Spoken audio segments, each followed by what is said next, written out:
Yesterday, we saw a gross show of the Prime Minister's insensitivity and lack of empathy towards the burning issue of Manipur that has been going on for so long.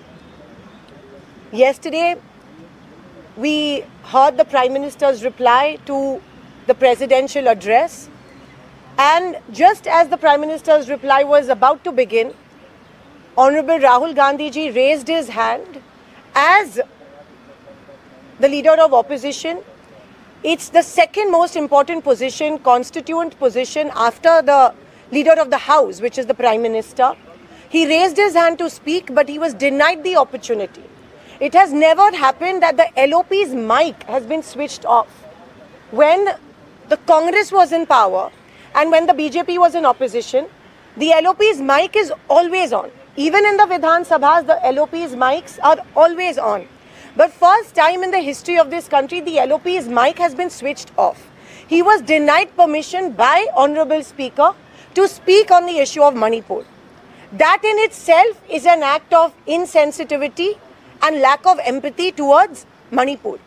When that happened, the Prime Minister continued his speech.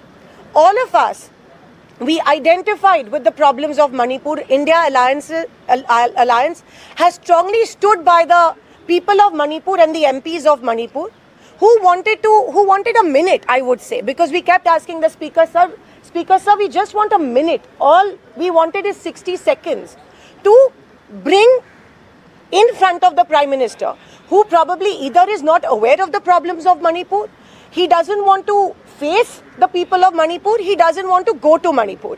And which is why they often deny us the opportunity to present the problems of Manipur in Parliament. There are two MPs from Manipur who were denied the opportunity, who were not given the opportunity to speak. One was given the opportunity, but yesterday, in front of the Prime Minister, because we wanted to draw the Prime Minister's attention.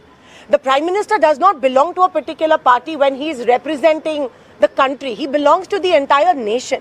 The least we expect from him is sensitivity. When so many people have died, when women have been paraded naked in Manipur, the least we expect of you is 60 seconds. Just listen to us for 60 seconds, but they were denied that opportunity, the MPs. Our whip, Honorable Gaurav Gogoi ji, and the MPs, everybody got into the well. We followed them into the well. Entire India opposition leaders, MPs followed them into the well. We were trying to tell the Speaker, just give us 60 seconds, that's all we wanted, but we were denied we were denied the permission. LOP was not given the permission to speak. The Prime Minister refused to speak. Even the Prime Minister didn't even mention Manipur in his speech.